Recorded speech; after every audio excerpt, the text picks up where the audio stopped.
नमस्कार, आप सभी का स्वागत है।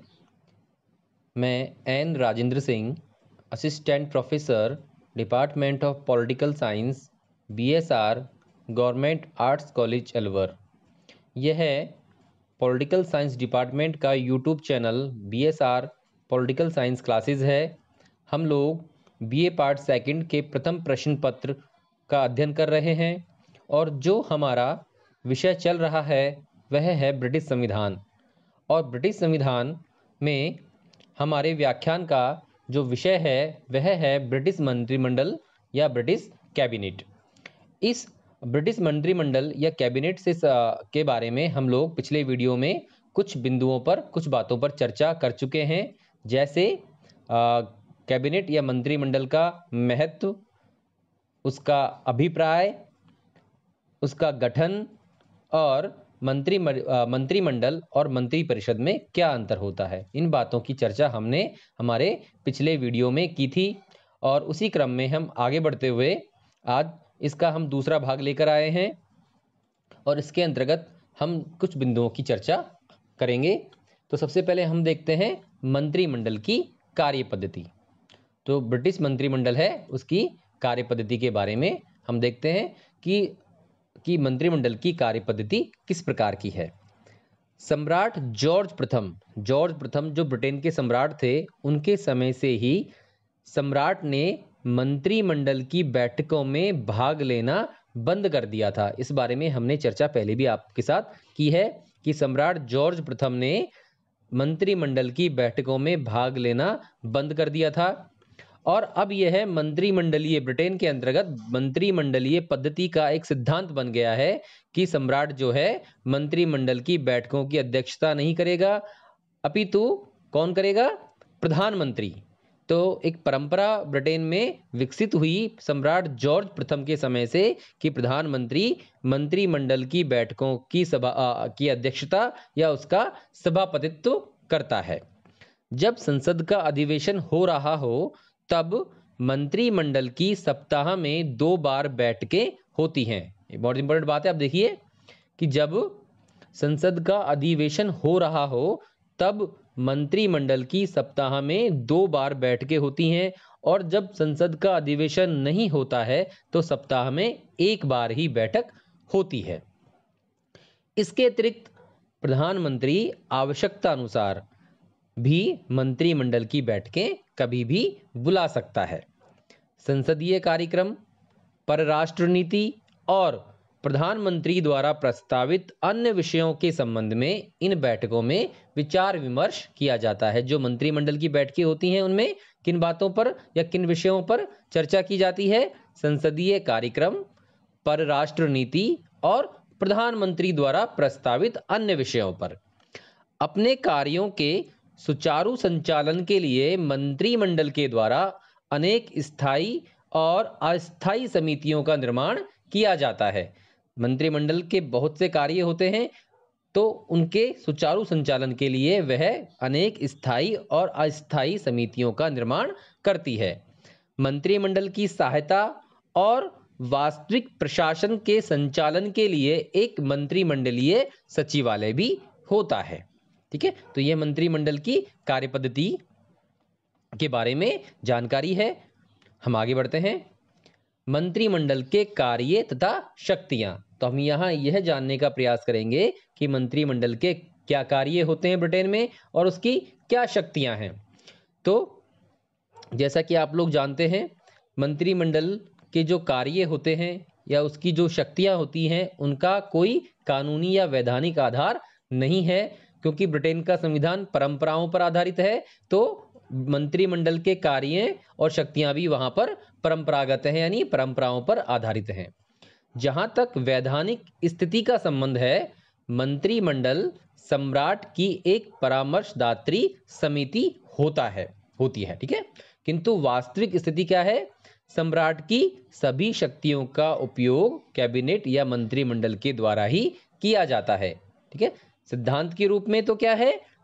मंत्रिमंडल सम्राट की एक परामर्शदात्री समिति है, किंतु वास्तविक स्थिति क्या है कि सम्राट की सभी शक्तियों का उपयोग कैबिनेट के द्वारा किया जाता है।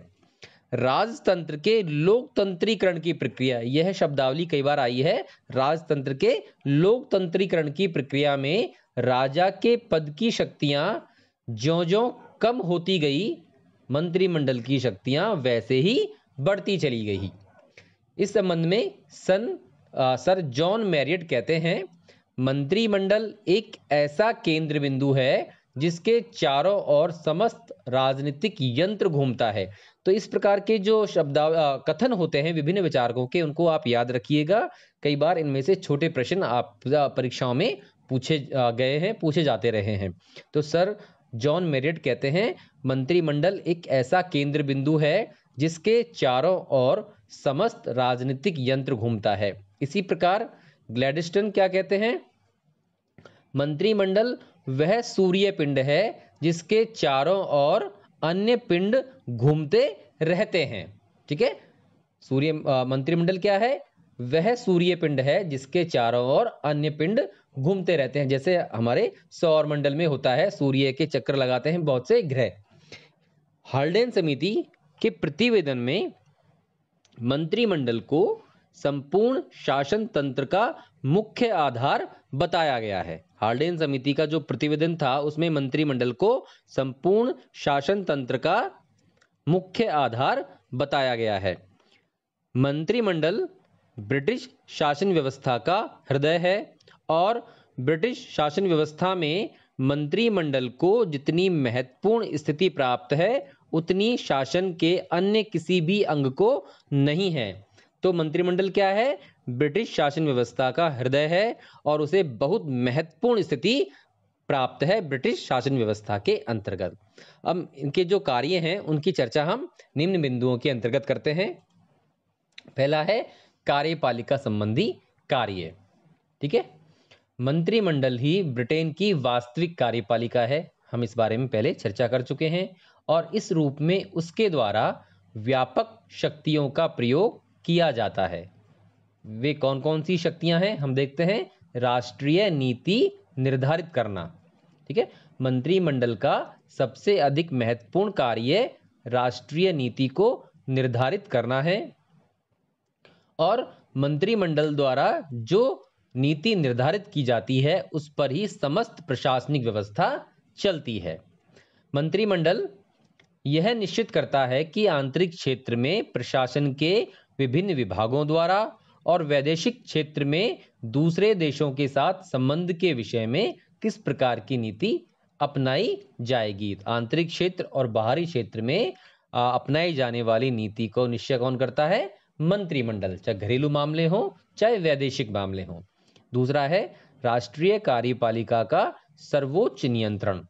शासन की समस्त कार्यपालिका शक्ति का प्रयोग वास्तव में मंत्रिमंडल ही करता है। ठीक है, सम्राट की समस्त कार्यपालिका शक्तियां जो हैं वे मंत्रिमंडल के द्वारा ही प्रयुक्त की जाती हैं। मंत्रिमंडल में विभिन्न विभागों के अध्यक्ष होते हैं। वे अपने विभागों का संचालन करते हैं और उनके कार्यों की देखभाल भी करते हैं। राजनीतिक स्तर के प्रमुख पदाधिकारियों का चयन मंत्रिमंडल ही करता है। सम्राट इन्हें केवल औपचारिक रूप से अपनी सहमति देता है या उन्हें औपचारिक रूप से नियुक्त कर देता है। संसद में प्रशासन से संबंधित जो प्रश्न पूछे जाते हैं उनका उत्तर मंत्रिमंडल को ही देना होता है। इसी प्रकार संसद में मंत्रिमंडल व प्रशासन में विविध विभागों के कार्यों की जो आलोचना की जाती है उन्हें दृष्टि में रखते हुए मंत्रिमंडल को प्रशासन के दोष दूर करने का प्रयत्न करना होता है। मंत्रिमंडल का समन्वयकारी कार्य। मंत्रिमंडल विभिन्न विभागों में समन्वय स्थापित करता है। मंत्रिमंडल समस्त विभागों में नीति संबंधी समन्वय स्थापित करता है और इस बात का प्रयत्न करता है कि विभिन्न विभागों में अधिकार क्षेत्र को लेकर कोई विवाद उत्पन्न नहीं हो, उनमें आपसी सहयोग बना रहे। विभिन्न विभागों के कार्यों में समन्वय स्थापित करने के लिए मंत्रिमंडलीय समितियों की स्थापना ब्रिटेन में की गई है। ठीक है, तो मंत्रिमंडल का एक कार्य क्या है, समन्वयकारी कार्य है जो उसके कार्यपालिका कार्यों से संबंधित है। अब है व्यवस्थापन या कानून निर्माण संबंधी कार्य। मंत्रिमंडल विधि निर्माण या कानून निर्माण के क्षेत्र में संसद का नेतृत्व और पथ प्रदर्शन करता है। मंत्रिमंडल न केवल राष्ट्रीय नीति निर्धारित करता है अपितु शासन की सर्वोच्च नीति और कार्यक्रम को क्रियान्वित करने के लिए आवश्यक कानूनों का निर्माण भी करता है। राष्ट्रीय नीति निर्धारण के साथ साथ वह कानून निर्माण का कार्य भी करता है। मंत्रिमंडल ही समस्त विधि निर्माण कार्य के लिए उत्तरदायी होता है। संसद का अधिवेशन बुलाने और स्थगित करने का कार्य सम्राट मंत्रिमंडल के परामर्श से ही करते हैं और मंत्रिमंडल के परामर्श से ही लोक सदन को विघटित किया जाता है। संसद के अधिवेशन के प्रारंभ में सम्राट द्वारा जो अभिभाषण या भाषण दिया जाता है वह भी मंत्रिमंडल ही तैयार करता है। प्रतिवर्ष विभिन्न कानूनों के अंतर्गत जो सैकड़ों सपरिषद आदेश निकलते हैं उनके निर्माण में भी कैबिनेट की स्वीकृति निहित रहती है। सपरिषद आदेश मंत्रिमंडल के इन विधायी कार्यों की व्यापकता के कारण एक लेखक ने इसे लिटिल लेजिस्लेटिव या लघु विधायिका की संज्ञा भी दी है। तो ये कैबिनेट या मंत्रिमंडल के व्यवस्थापन संबंधी कार्य हैं। अब हैं वित्तीय कार्य। राष्ट्रीय आय व्यय का निर्धारण और बजट का निर्माण और उसे संसद में स्वीकृत कराना मंत्रिमंडल का बहुत महत्वपूर्ण कार्य है। बजट जो है वित्त मंत्री अपनी देखरेख में तैयार कराता है, किंतु बजट के मूल प्रस्ताव और आधार मंत्रिमंडल द्वारा ही निश्चित किए जाते हैं। मूल प्रस्ताव और आधार कौन तैयार करता है? मंत्रिपरिषद। किसी भी कर या अनुदान की मांग में कोई कटौती लोक सदन के द्वारा मंत्रिमंडल की सहमति के बिना नहीं की जा सकती। ठीक है, कोई कर हो या अनुदान की मांग हो तो इनमें कोई कटौती लोक सदन के द्वारा मंत्रिमंडल की सहमति के बिना किया जाना संभव नहीं है। कुछ अन्य कार्य भी हैं मंत्रिमंडल के कि राजा द्वारा क्षमा के विशेषाधिकार, जो क्षमादान का अधिकार है राजा का, उसका प्रयोग भी मंत्रिमंडल विशेषतया गृह मंत्री के परामर्श से किया जाता है। सम्राट जो अपने क्षमा के अधिकार को प्रयोग करता है, जिस अधिकार का, वह गृह मंत्री के परामर्श से वह करता है। और राजा द्वारा जो उपाधियों का वितरण किया जाता है वह भी प्रधानमंत्री के परामर्श से ही किया जाता है। ब्रिटिश सम्राट द्वारा देश और विदेश में जो नियुक्तियां की जाती हैं वे भी मंत्रिमंडल के परामर्श के आधार पर की जाती हैं। और महत्वपूर्ण न्यायालयों के न्यायाधीश जिन्हें लॉर्ड चांसलर के परामर्श अनुसार ही सम्राट द्वारा नियुक्त किए जाते हैं। ठीक है, लॉर्ड चांसलर जो होता है उनके परामर्श से ही सम्राट जो है महत्वपूर्ण न्यायालयों के न्यायाधीशों को नियुक्त करता है। इस प्रकार हम देखते हैं कि मंत्रिमंडल के अधिकार और कार्य बहुत व्यापक हैं। वह उन सभी कार्यों को करता है जो वैधानिक दृष्टि से सम्राट के अधिकार बताए जाते हैं। वर्तमान समय की प्रवृत्ति मंत्रिमंडल को और अधिक शक्तियां तथा कार्य प्रदान करने की है। अब हम देखते हैं मंत्रिमंडल व संसद या लोक सदन, इन दोनों का आपस में क्या संबंध है। इन दोनों के संबंध के बारे में हम यहाँ पर देख लेते हैं। मंत्रिमंडल और संसद का संबंध ब्रिटिश शासन व्यवस्था में सिद्धांत और व्यवहार के अंतर का एक उदाहरण है। जो मंत्रिमंडल और संसद का जो संबंध है वह सिद्धांत और व्यवहार, जो ब्रिटिश शासन व्यवस्था या ब्रिटिश संविधान की एक विशेषता है कि वहाँ पर सिद्धांत और व्यवहार में अंतर पाया जाता है। तो एक जो उदाहरण है उसका मंत्रिमंडल और संसद के आपसी संबंध के विषय में है। सैद्धांतिक दृष्टि से स्थिति एक प्रकार की है और व्यवहार में स्थिति दूसरे प्रकार की है। डायसी ने सैद्धांतिक दृष्टिकोण से विचार करते हुए संसद की प्रभुसत्ता का प्रतिपादन किया है। ठीक है, सैद्धांतिक दृष्टि से डायसी ने संसद की प्रभुसत्ता का प्रतिपादन किया है, लेकिन रैमजे म्योर तथा लास्की ने व्यवहारिक दृष्टिकोण के आधार पर मंत्रिमंडल की सर्वोच्चता का प्रतिपादन किया है। देखिए आप, सिद्धांत में तो संसद संप्रभु है, लेकिन व्यवहार में कौन है? मंत्रिमंडल। वैधानिक दृष्टिकोण के अनुसार स्थिति क्या है, हम देखते हैं। वैधानिक दृष्टिकोण के अनुसार मंत्रिमंडल और संसद के पारस्परिक संबंधों में संसद की सत्ता सर्वोच्च है। अगर हम वैधानिक दृष्टिकोण या सैद्धांतिक दृष्टिकोण की बात करें तो इन दोनों के संबंध में संसद ही सर्वोच्च है। व्यवस्थापन और प्रशासन दोनों ही क्षेत्रों में संसद की सर्वोच्चता देखी जा सकती है। हम देखते हैं कि वैधानिक दृष्टिकोण से संसद की संप्रभुता या प्रभुसत्ता किस प्रकार है, सर्वोच्चता किस प्रकार है। व्यवस्थापन संबंधी सर्वोच्चता। वैधानिक दृष्टि से ब्रिटिश संसद को सर्वोच्चता प्राप्त है। संसद एकमात्र कानून निर्मात्री संस्था है, यानी कानून निर्माण करने वाली एकमात्र संस्था संसद है। संविधान लचीला होने के कारण ब्रिटिश संसद सामान्य बहुमत से ही संवैधानिक कानूनों का निर्माण कर सकती है। संविधान ब्रिटेन में लचीला है तो ब्रिटिश संसद सामान्य बहुमत से ही संवैधानिक कानूनों का निर्माण वहां कर सकती है। संसद की व्यवस्थापन संबंधी शक्ति इसलिए भी सर्वोच्च है कि ब्रिटेन में न्यायिक पुनर्विलोकन की व्यवस्था नहीं है। न्यायिक पुनर्विलोकन की व्यवस्था ब्रिटेन में नहीं है, इसलिए वहां संसद द्वारा निर्मित कानूनों को किसी न्यायालय में चुनौती नहीं दी जा सकती। तो व्यवस्थापन संबंधी क्षेत्र में यह ब्रिटिश संसद की सर्वोच्चता है। अब कार्यपालिका पर नियंत्रण संबंधी सर्वोच्चता। ब्रिटिश संसद के लोक सदन द्वारा वास्तविक कार्यपालिका पर नियंत्रण रखा जाता है। ब्रिटिश संसद का जो लोक सदन है उसके द्वारा वास्तविक कार्यपालिका अर्थात मंत्रिमंडल पर नियंत्रण रखा जाता है। मंत्रिमंडल लोक सदन के प्रति उत्तरदायी होता है और लोक सदन अविश्वास का प्रस्ताव पास कर मंत्रिमंडल को पदच्युत कर सकता है। लोक सदन निम्न साधनों के आधार पर मंत्रिमंडल पर नियंत्रण रखता है। पहला है प्रश्न, यानी प्रश्न पूछना। लोक सदन द्वारा मंत्रिमंडल पर नियंत्रण का प्रथम और सर्वाधिक प्रभावशाली उपाय क्या है? प्रश्न पूछना।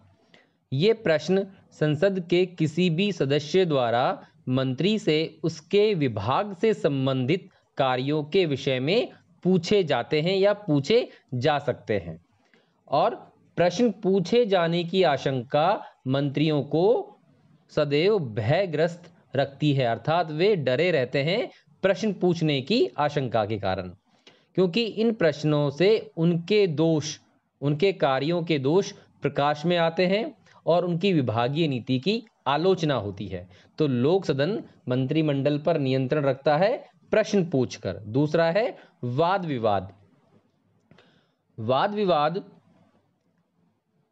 दोनों सदनों में मंत्रिमंडल की नीति और कार्यों पर किया जाता है, और इस वाद विवाद से प्रशासन के दोष प्रकाश में आते हैं और लोकमत सतर्क होता है। जब वाद विवाद होता है संसद में, तब प्रशासन के दोष सामने आते हैं और लोकमत को इसकी जानकारी मिलती है, तो वह सतर्क हो जाता है। इस वाद विवाद से मंत्रियों को अपने नीति और कार्यों का औचित्य सिद्ध करना होता है। इस वाद विवाद के दौरान उन्हें उनकी जो नीति है और जो कार्य है उनका औचित्य सिद्ध करना होता है, और आलोचना का भय मंत्रियों को सदैव सचेत किए रहता है। ठीक है, तो वाद विवाद भी एक उपाय है मंत्रिमंडल पर नियंत्रण का। तीसरा है निंदा प्रस्ताव या निंदात्मक प्रस्ताव। मंत्रिमंडल पर नियंत्रण रखने का एक उपाय निंदा प्रस्ताव है। इससे व्यक्तिगत मंत्रियों पर प्रहार किया जाता है और इनका ध्येय किसी विषय विशेष से संबंधित नीति की निंदा करना होता है। इसे किसी भी सदस्य द्वारा प्रस्तुत किया जा सकता है। ठीक है, नेक्स्ट है कार्य स्थगन प्रस्ताव, एडजर्नमेंट मोशन। इस प्रकार का प्रस्ताव शासन की किसी विशेष समस्या या दोष के संबंध में रखा जाता है। जो कार्य स्थगन प्रस्ताव है वह शासन की किसी विशेष समस्या या दोष के संबंध में रखा जाता है। यह प्रस्ताव लोक सदन के किसी भी सदस्य द्वारा प्रस्तुत किया जा सकता है और यदि उसे 40 सदस्यों का समर्थन प्राप्त हो जाए तो सदन की उस दिन की बैठक का अन्य कार्य स्थगित कर प्रस्ताव के विषय पर ही वाद विवाद किया जाता है। कार्य स्थगन प्रस्ताव को मंत्रिमंडल के प्रति अविश्वास का ही पूर्व रूप समझा जाता है और यदि यह प्रस्ताव बहुमत से पारित हो जाता है तो मंत्रिमंडल को त्यागपत्र देना होता है। नेक्स्ट है कटौती प्रस्ताव। लोक सदन विशेष विभाग के कार्यों की नीतियों के प्रति अपना असंतोष व्यक्त करने के लिए संबंधित मंत्री के वेतन पर कटौती प्रस्ताव प्रस्तुत करता है। ऐसे कटौती प्रस्ताव का उद्देश्य मंत्री विशेष के प्रति अविश्वास व्यक्त करना होता है और सामूहिक उत्तरदायित्व के सिद्धांत के कारण इस प्रकार के कटौती प्रस्ताव के पारित हो जाने से संपूर्ण मंत्रिमंडल को ही त्यागपत्र देना होता है। अंतिम है अविश्वास का प्रस्ताव। मंत्रिमंडल के कार्यों से असंतुष्ट होने पर लोक सदन द्वारा मंत्रिमंडल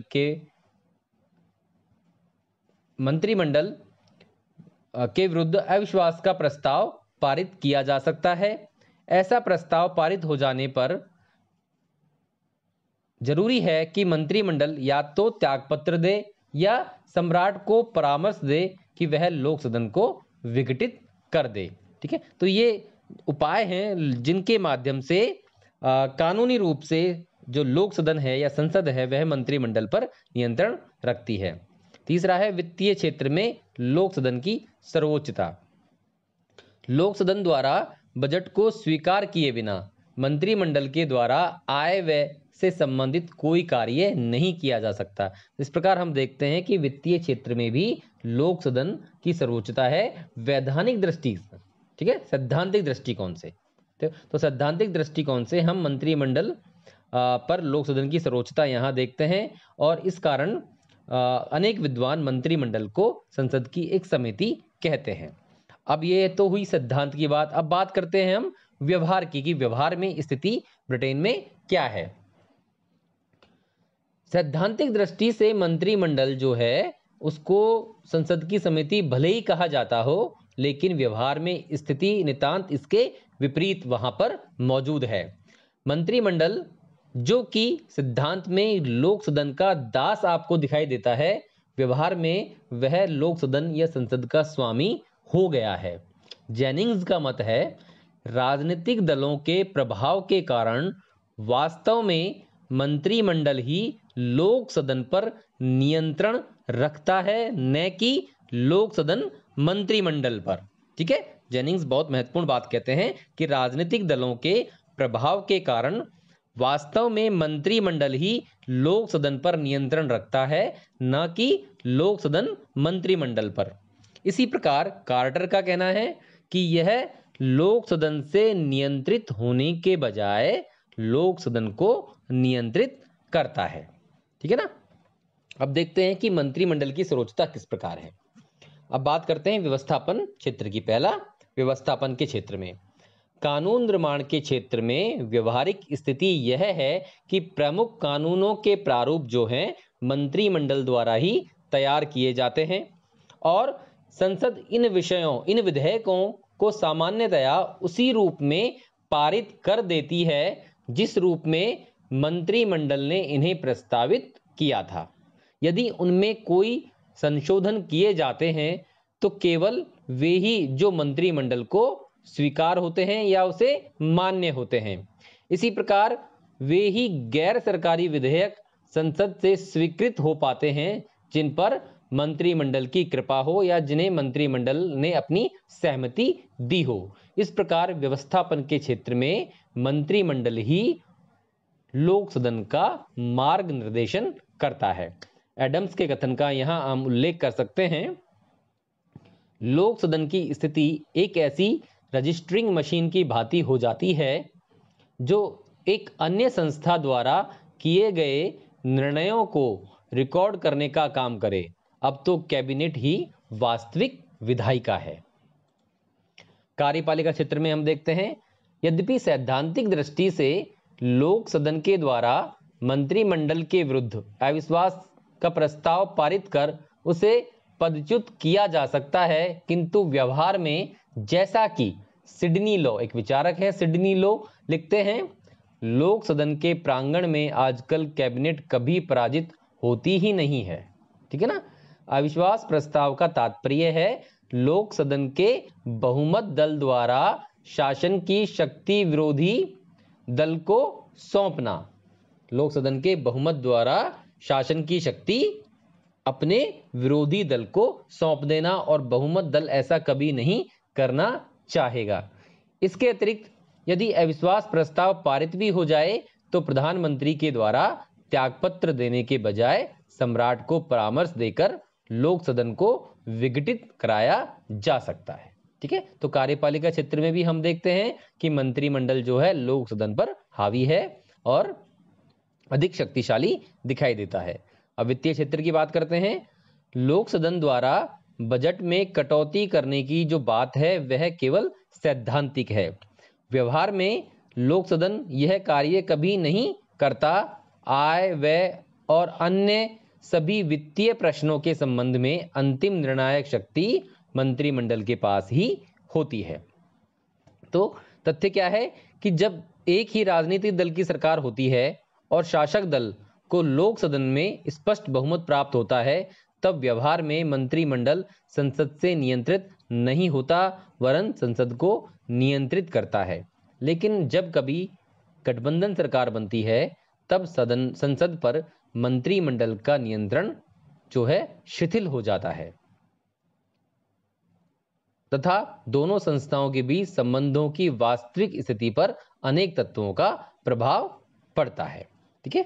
तो हम लोगों ने देखा कि जो मंत्रिमंडल और लोक सदन है उसके आपसी संबंध किस प्रकार हैं, सिद्धांत में क्या स्थिति है और व्यवहार में क्या स्थिति है। तो इसको यहीं समाप्त करते हैं और इसी टॉपिक को हम आगे भी कंटिन्यू रखेंगे। तब तक के लिए धन्यवाद।